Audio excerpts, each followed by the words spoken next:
정부 합동 수사단도 두 팔을 걷어붙였지만 수사에 애를 먹는 모습입니다. 우선 유출범의 IP 주소를 추적해 단서를 포착할 방침이지만 도용한 아이디를 사용하는 IP 세탁이 이뤄져서 추적에 어려움을 겪고 있습니다. 김주영 기자입니다.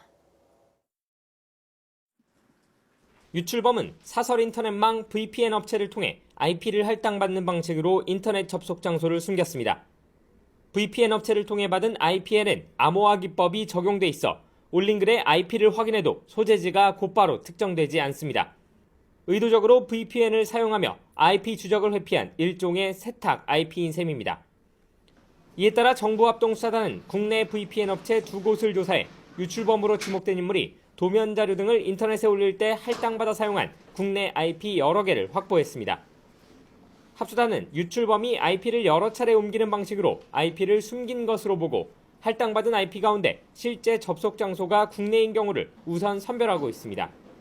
소재지가 특정되면 현장의 수사관들을 급파해 IP 사용자의 신원을 특정할 만한 단서를 찾는다는 계획입니다. 이와 함께 합수단은 한수원 직원과 협력사 관계자 등에게서 제출받은 컴퓨터 4대를 정밀 분석하고 있습니다.